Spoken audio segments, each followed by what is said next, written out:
Hello everyone. कल हम Laplace equation के बारे में पढ़ रहे थे। तो लाप्लास इक्वेशन हमारी क्या थी? डेल, पहले तो पोइसन इक्वेशन क्या थी हमारी? Del square phi is equals to rho upon minus rho upon epsilon nought. फिर हमने देखा था कि यहाँ अगर चार्ज, अगर सरफेस के अंदर चार्ज प्रेजेंट नहीं है, अगर क्यू जीरो है, क्यू जीरो होगा तो रॉ हमारा जीरो होगा। Rho is equals to Q upon V होता है। अगर क्यू जीरो हो जाएगा तो रॉ जीरो हो जाएगा। तो यहाँ पे del square phi is equals to zero. यही थी हमारी लाप्लास इक्वेशन। फिर हमने लाप्लास इक्वेशन को अलग अलग कोऑर्डिनेट्स में निकाला था। कार्टेशियन कोऑर्डिनेट में इक्वेशन क्या होती है वो देखी थी हमने। फिर हमने स्फेरिकल और सिलेंड्रिकल कोऑर्डिनेट में लाप्लास इक्वेशन क्या होती है इसके बारे में देखा था। आज हम लाप्लास इक्वेशन का कार्टेशियन कोऑर्डिनेट में सॉल्यूशन देखेंगे कि इसका कार्तीय निर्देशांकों में इसका हल क्या होगा। तो कार्तीय निर्देशांकों में जो कार्टेशियन कोऑर्डिनेट में जो डेल स्क्वायर की जो वैल्यू होती है वो क्या होती है? Del square upon del x square plus del y square plus del square upon del z square, यही होती है। और यहाँ पे फाई यहाँ पे क्या है? कोई भी स्केलर क्वांटिटी है। और यहाँ पे ये जीरो के इक्वल होती है। यही थी। अब इसका हमें सॉल्यूशन निकालना है। तो इसको किस तरीके से देखो पूरा सॉल्व करेंगे। Solution of Laplace equation in Cartesian coordinate x y z में निकालनी है। तो यहाँ पे अब देखो लाप्लास इक्वेशन हमें पता है del square phi is equal to zero होता है। अब इसको हम कार्टेशियन कोऑर्डिनेट में लिख लेते हैं। Del square phi is equal to del square phi upon del x square plus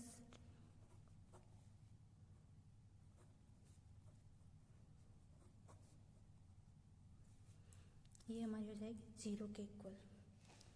अब मान लेते जो फाई है वो स्केलर क्वांटिटी, वो एक्स वाई जेड इन तीनों का फंक्शन है। एक्स वाई जेड इसको हम क्या मान लेते हैं? इसको इक्वेशन दे दो सेकेंड। एक्स हमारा क्या हो जाएगा?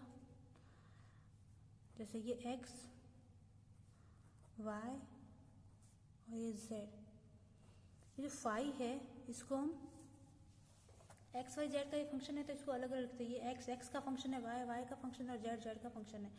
तीनों जो फंक्शन है एक्स वाई जेड एक दूसरे पर डिपेंड नहीं कर रहा है, इनडिपेंडेंट है। ठीक है, तो इसके लिए इन तीनों को हमने अलग अलग रख दिया। एक्स वाई और जेड तीनों एक दूसरे पर डिपेंड नहीं कर रहे हैं। अब देखो अगर इस इक्वेशन का, अगर हम इस थर्ड इक्वेशन थर्ड का अगर हम एक्स के रिस्पेक्ट में डिफ्रेंशिएशन करें तो क्या इसका सॉल्यूशन होगा?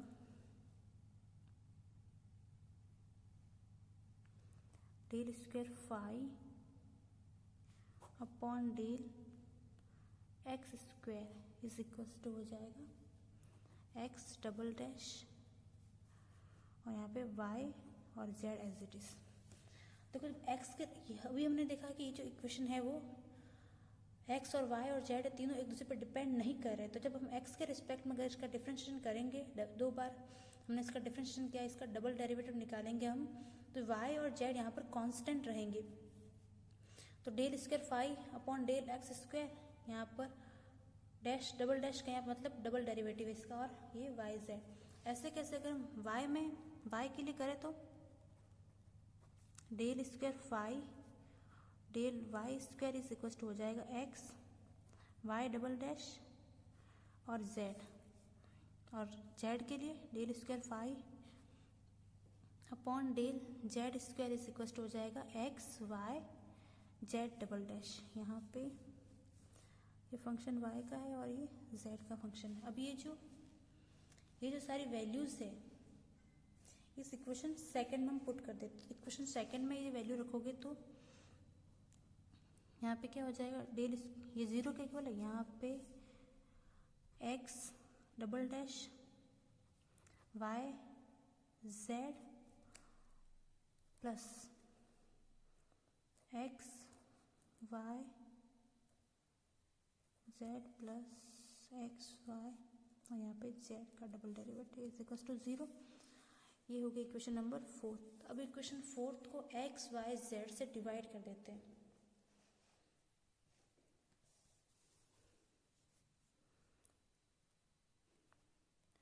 इक्वेशन फोर्थ को डिवाइड कर देते हैं एक्स वाई और जेड से।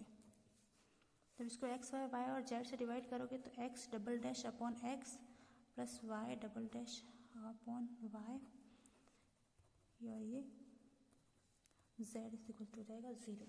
ये बनेगी y से y, यहाँ पर x y z से डिवाइड करोगे तो y z कैंसिल हो जाएंगे, यहाँ पर x y z से करोगे तो x z कैंसिल हो जाएगा, यहाँ पे x और y कैंसिल हो जाएगा। तो पीछे हमारी इक्वेशन क्या रहेगी, x का डबल डेरिवेटिव अपॉन x और y का डबल डेरिवेटिव अपॉन y और z का double derivative upon z is equal to 0। अब अगर मैं इस इक्वेशन को देखो यहाँ तो इसको इक्वेशन 4, तो अब x double derivative upon x को हम किस तरीके से लिख सकते हैं, 1 upon x del square x upon del x square, इस तरीके से लिख सकते हैं 1 अपॉन एक्स को एज इट इज, और ये डबल डेरिवेटिव है x के रेस्पेक्ट में, तो मैंने इसको इस तरीके से लिखा है। अब ऐसे कैसे y को भी लिख सकते हैं, y double dash upon y is equal हो जाएगा 1 upon y del square y upon del y square. कुछ नहीं, इस डबल डेरिवेटिव को हम इस तरीके से लिख सकते हैं, वो यहाँ पे लिखा हुआ है। और ऐसे कैसे z के लिए हो जाएगा, z 1 अपॉन z, यहाँ पे हो जाएगा del z is function of z upon del z square. ये अब देखो इस इक्वेशन, इसको देखो, इसको और तीनों को देखने पे क्या पता चल रहा है कि जो x है वो सिर्फ x पे डिपेंड कर रहा है। अगर मैं y और z में चेंज कर दूँ तो x की वैल्यू में कोई फ़र्क नहीं पड़ेगा, और अगर इसी तरीके से अगर x और z की वैल्यू में अगर कोई चेंज कर दे तो y की वैल्यू पर कोई फ़र्क नहीं पड़ेगा। यानी कि तीनों जो है एक दूसरे से इंडिपेंडेंट है, तो इसको अलग अलग कांस्टेंट के इक्वल मान लेते हैं। जैसे कि x अपॉन,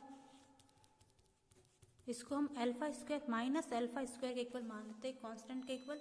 ऐसे कैसे y, इसको मान लेते हैं माइनस बीटा स्क्वायर के इक्वल। अब देखो ये जो इक्वेशन थी हमारे पास, ये यहाँ पर minus alpha square minus beta square, इसको अगर बैलेंस करना है तो यहाँ पर जैसे गामा स्क्वायर लिखा मैंने, z डबल डैश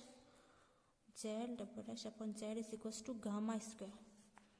अब गामा स्क्वायर की वैल्यू क्या हो जाएगी, alpha square plus beta square. ये alpha square plus beta square gamma square की वैल्यू कैसे होगी, कि अगर इस इक्वेशन को हमें बैलेंस करना है तो यहाँ पे minus alpha square minus beta square और प्लस गामा स्क्वायर, वो किसके इक्वल है, 0 के इक्वल आनी चाहिए। अगर यहाँ पर इसकी वैल्यू निकालेंगे फिर गामा स्क्वायर की, तो क्या हो जाएगी alpha square plus beta square.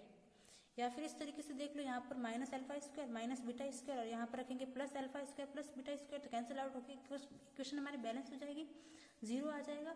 तो यहाँ इस वजह से इसको गामा स्क्वायर की वैल्यू क्या होगी, alpha square plus beta square. अब ये जो इक्वेशन हमने लिखी है, तीनों इक्वेशन, इसको अलग अलग हम इसको सॉल्व कर देते हैं। डबल डिफरेंशियल इक्वेशन है, सेकेंड ऑर्डर डिफरेंशियल इक्वेशन है इसको। तो सेकेंड ऑर्डर डिफरेंशियल इक्वेशन का जो सॉल्यूशन होता है वो क्या होता है, वो होता है सॉल्यूशन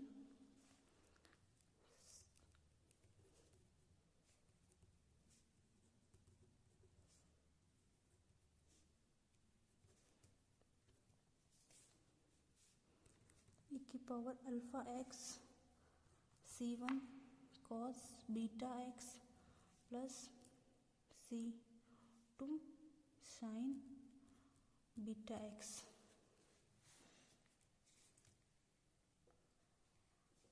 देखो यहाँ पे अगर कोई इक्वेशन, अगर डबल डिफरेंशियल इक्वेशन अगर सॉल्व करे, डबल डिफरेंशियल इक्वेशन जैसे डी स्क्वायर और यहाँ पर कोई वैल्यू है जैसे कि प्लस का ए स्क्वायर और यहाँ पे एक्स है और 0, इसको सॉल्व करेंगे तो प्लस माइनस में ए आयोटा आएगा, इधर ए जाएगा तो माइनस में ए स्क्वायर होगा, फिर माइनस क्या होता है आयोटा लिख देंगे और यहाँ पर प्लस माइनस ए आया।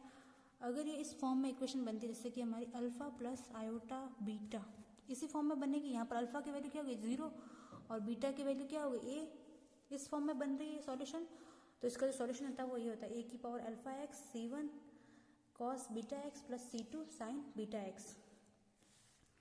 बस ये तो समझाने के लिए आप इसको सेकेंड ईयर में अच्छे से पढ़ोगे, इस सेकेंड ऑर्डर डिफरेंशियल इक्वेशन के बारे में। देखो तो x double dash upon x को सॉल्यूशन करते हैं इसका, तो माइनस अल्फा स्क्वायर एक्स हो जाएगा और इसका जो सॉल्यूशन होगा वो होगा x is equals to e की power 0 x c1 cos alpha x plus c1 dash sine alpha x। इसको सॉल्व करोगे तो x की वैल्यू क्या आएगी, प्लस माइनस अल्फा आयोटा। फिर यहाँ पर ये वाली फॉर्म बनेगी अल्फा प्लस आयोटा बीटा। अब यहाँ जो वैल्यू होती है वो अल्फा की वैल्यू है, और अल्फा की वैल्यू यहाँ पर इसको सॉल्व करोगे तो क्या आएगा, अल्फा प्लस माइनस का अल्फा आयोटा, अल्फा आयोटा आएगा। अब ये जो टर्म, इसको और इन दोनों को देखो, अल्फा प्लस आयोटा बीटा, यहाँ पर जो वैल्यू 0 आ रही है और इसकी वैल्यू क्या आ रही है अल्फा, बीटा की वैल्यू क्या आ रही है अल्फा, और अल्फा की वैल्यू क्या आ रही है 0। तो यहाँ पर जब पुट करोगे, यहाँ पर अल्फा की वैल्यू 0 पुट कर दोगे और यहाँ पर बीटा की वैल्यू अल्फा पुट करोगे, तो ये इक्वेशन बनेगी e की power x is equal to e की power 0x c1 cos alpha x plus c1 dash sine alpha x। e की पावर 0 1 हो जाएगा, तो यहाँ पर x इज इक्वल टू हो जाएगा c1 sign,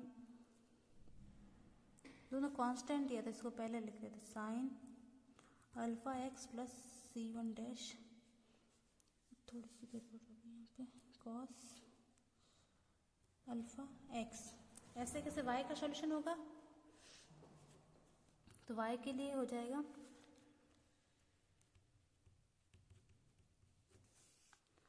y is equal to हो जाएगा c2 sign alpha x plus c2 dash cos alpha x, sorry y।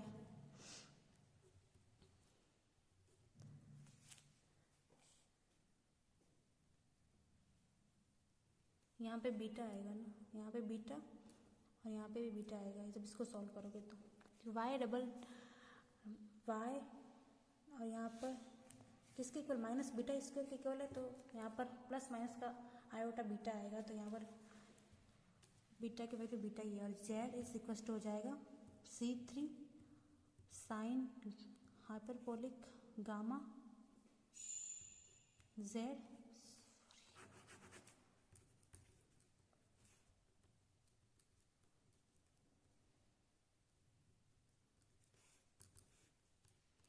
c3 dash cos hyperbolic gamma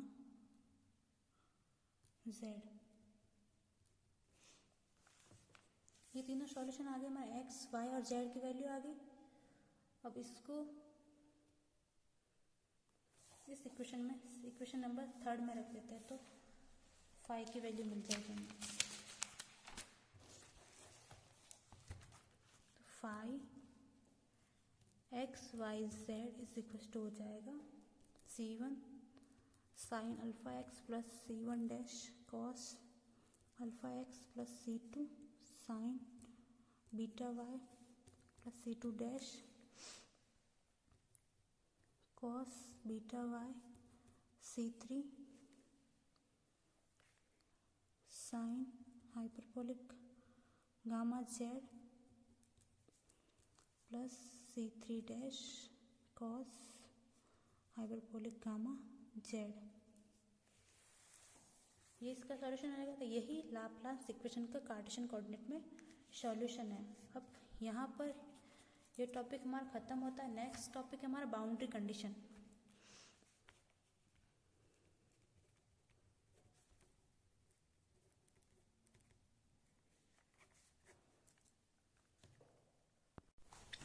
next topic है हमारा बाउंड्री कंडीशन। बाउंड्री कंडीशन क्या होती है? जैसे कोई चार्ज सरफेस है,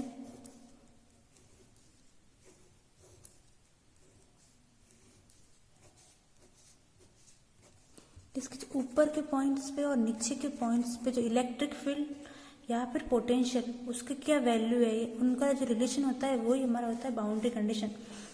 ऊपर के पॉइंट, यहाँ जो सरफेस है, यहाँ पर जो ऊपर के जो सारे पॉइंट हैं, यहाँ पर जैसे यहाँ पर ए की वैल्यू क्या है और इस नीचे वाले में यहाँ पे ए की वैल्यू क्या है, इसको इनके बीच में जो रिलेशन होगा वही होता है हमारी बाउंड्री कंडीशन।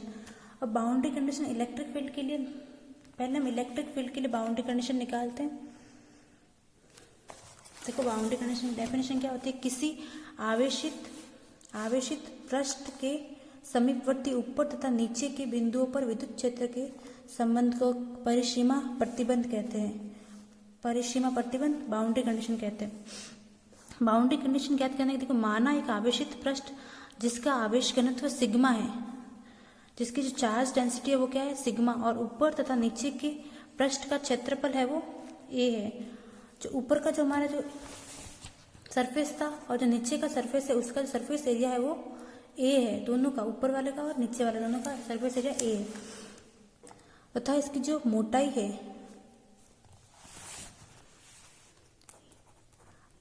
ये टी है।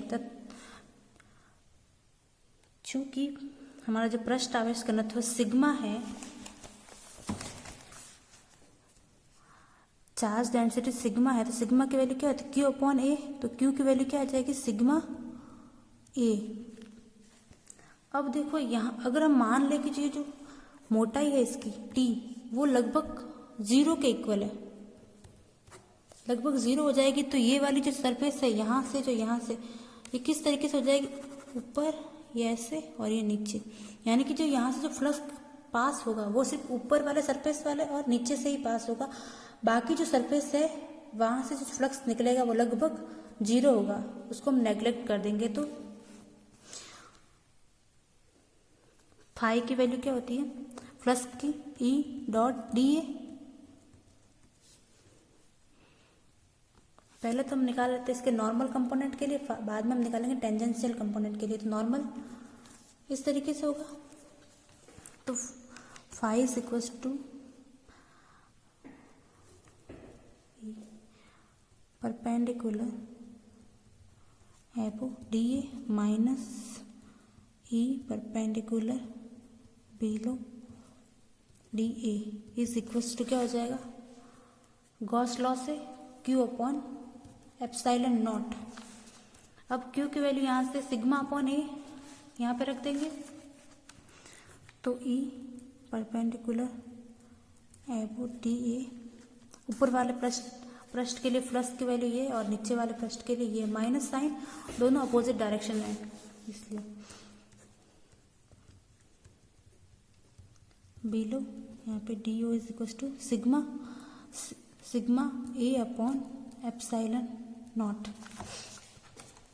अब इसका इंटीग्रेशन करोगे डी ए के रिस्पेक्ट में, तो यहाँ पे जो एरिया अभी हमने कहा कि जो ऊपर वाला जो सरफेस है उसका एरिया कितना है, ए, तो इसका इंटीग्रेशन करने पर हमारे पास इस वैल्यू आ जाएगी ए माइनस यहाँ पे इसी तरीके से, और इस sigma A upon epsilon not. यहाँ से ए कॉमन आके कैंसिल हो जाएगा, यहाँ से ए, तो E perpendicular above minus is equal to sigma upon epsilon not. इस इक्वेशन को देखने पे हमें क्या पता चल रहा है कि जो ऊपर वाले पृष्ठ जो इलेक्ट्रिक फील्ड है और नीचे वाले पृष्ठ के जो इलेक्ट्रिक फील्ड निकाला है वो दोनों अलग अलग है, यानी कि जो इलेक्ट्रिक फील्ड का जो नॉर्मल कंपोनेंट है वो डिसकंटिन्यूअस है। कंटिन्यूअस होता तो ये जो वैल्यू होती है, यहाँ पर जो वैल्यू है ये वाली वैल्यू और यहाँ पर जो वैल्यू निकाली है दोनों इक्वल होती, तो मतलब इलेक्ट्रिक फील्ड हमारा कंटिन्यूअस होता है। लेकिन यहाँ पर दोनों सेम नहीं आ रही है, यहाँ पर सिग्मा अपॉन एप्सिलॉन के बीच में डिफरेंस आ रहा है, तो ये डिसकंटिन्यूअस है। तो यहाँ पर एक लाइन लिखने के विद्युत क्षेत्र का लंबवत घटक असतत रहता है, और दूसरा आप इसका टेंजेंशियल कंपोनेंट निकालेंगे तो देखो कल की डेफिनेशन देखी थी तो वो क्या थी, कल हमेशा वेक्टर फील्ड का निकाला जाता है, तो del cross A is equal to जब limit d A tends to 0 हो और इंटीग्रेशन यहाँ पर A dot d l upon d A, line integral upon area का जो रेशियो था वही था हमारा कल।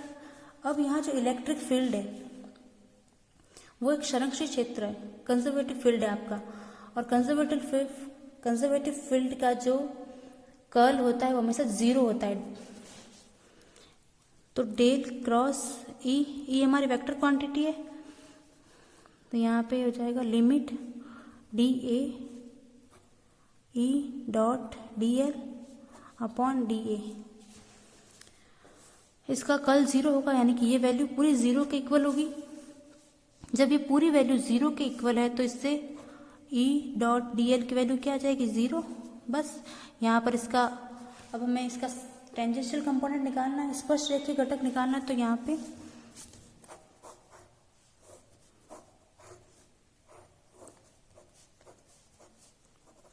इसकी लेंथ जैसे कि L थी तो इसके एलोंग ही निकलेगा ना, यहाँ ये जो कंपोनेंट होगा वो इस लेंथ के समांतर ही है, और जो लंबवत घटक था वो इसके लंबवत था, इस L के परपेंडिकुलर था वो, और यहाँ पर ये पैरेलल है। तो यहाँ E पैरेलल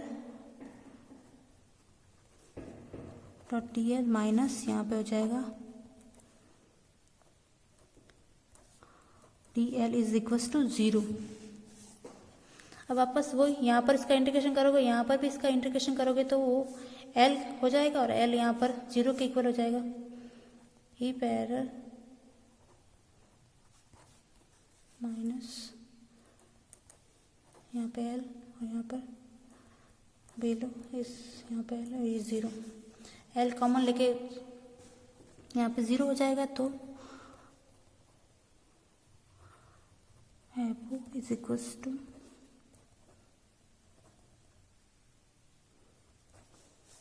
अब यहाँ पे जो E की वैल्यू आ रही है, जो हमने पैरेलल कंपोनेंट निकाला है, यहाँ पर दोनों इक्वल आ रही है।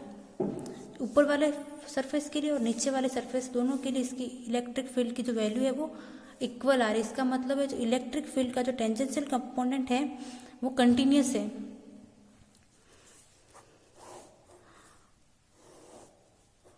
बस यही होती है हमारी इलेक्ट्रिक फील्ड के लिए बाउंड्री कंडीशन। ये चीज़